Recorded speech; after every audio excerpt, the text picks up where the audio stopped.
जमत नाही, खरंच मला जमत नाही सर. असे म्हणताना सुद्धा माझ्यातील बसण्याचे काबिलियत ओळखून मला माझी ओळख करून देणारे आदरणीय गुरुजन, आपापले ज्ञान सन्मान देणारे माझे स्पर्धक मित्र, आमच्या वक्तृत्वाची जाण विचारांच्या कसोटींवर तटस्थपणे घासून न्याय देणारे आदरणीय परीक्षक. नमस्कार, मी संध्या वंदना नामदेव कदम. माझ्या वक्तृत्व स्पर्धेचा विषय आहे एक सायकल बहिणीसाठी. एक सायकल बहिणीसाठी. तुम्हाला दोन प्रसंग प्रथम सांगायचे वाटतात हो. आम्ही 3 बहिणी, सगळ्या हुशार, मात्र आर्थिक परिस्थिती जेमतेमचं, पण संकटाच्या छाताडावरील आत्मविश्वासाने उभी राहण्याची उर्मी आमच्या कुटुंबात जन्मजात आहे. माझ्या थोरल्या बहिणीची हायस्कूल घरापासून 4 किलोमीटर आहे. तिला वेळेवर पोहोचण्याची सायकल हवी होती.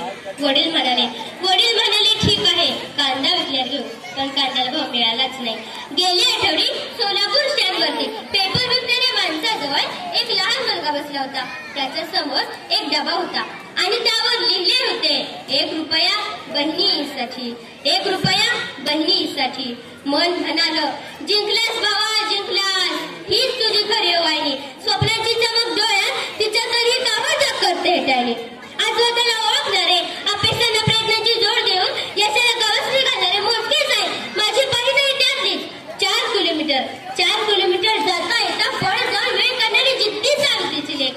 वाईट वाटलं हो. तिच्या 10वीच्या परीक्षेच्या वेळी तिला सायकल मिळणार असं वाटत असताना कांद्याचा भाव गडगडला. वडील शेतकरी मजूर आणि तिची बहिणी आणि एक भाऊ पण होता. जरी तू सावित्रीची लेक, दुःख यातना नशिबी तुझ्या. पाहून स्वप्नपूर्तीची धडपड तुझी, ध्येयाला पंख पडतात माझ्या. काय वेळी पोरगी आहे, 4 किलोमीटर धावत जाते. मोठी स्वप्ने मनात दुरात बाळगते. छोट्या खेळातील मुलं तुला जास्त मोठवतात. किंवा नर्सरी तिच्या मनात करून बसते. खरी सायकलीची गरज अशा मुला-मुलींना आहे ज्याचा ध्येयवाद त्यांच्या आशावादावर जिवंत आहे. ती शून्यातूनही शेकडो शिकायचे, हजारो लिहायचे आणि लाखो स्वप्नपूर्तीची स्वतःच्या डोळ्यात साठत असतात.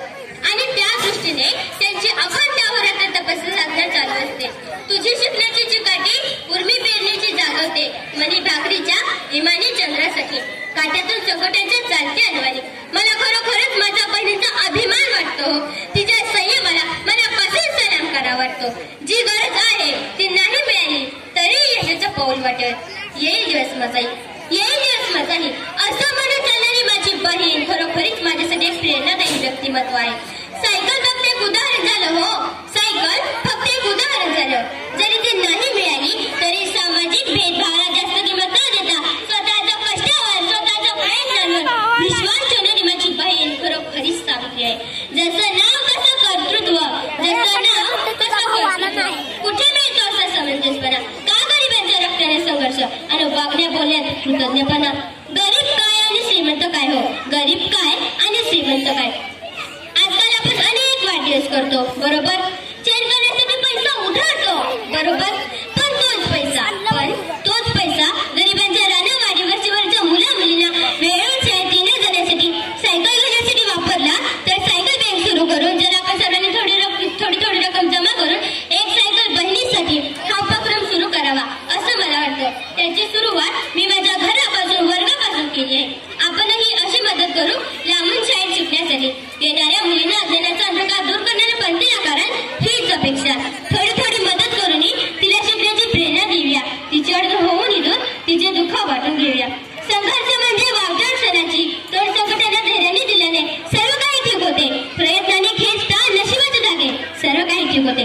मला माहिती आहे तू तुझे ध्येय पूर्ती करण्यासाठी, तू विजितशील वृत्तीने ते साकार करण्याचं तुझ्या प्रयत्नाच्या वेळेला यशाचे गोड फळ येणारच आणि ते यश आम्हा सर्व बहिणींना नवी प्रेरणा देणारच. बघ ती सायकल पाहताना तुझी नजर कशी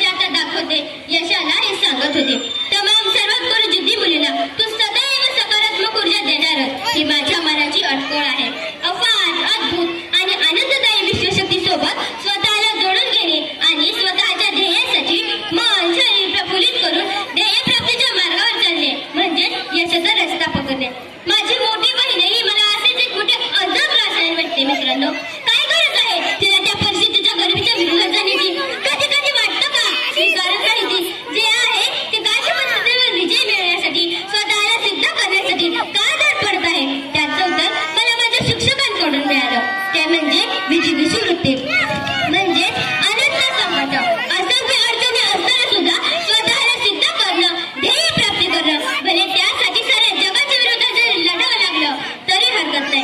लढला तो जगला, हरला तो संपला, हाच नियम या निसर्गानं जगाला दिला आहे.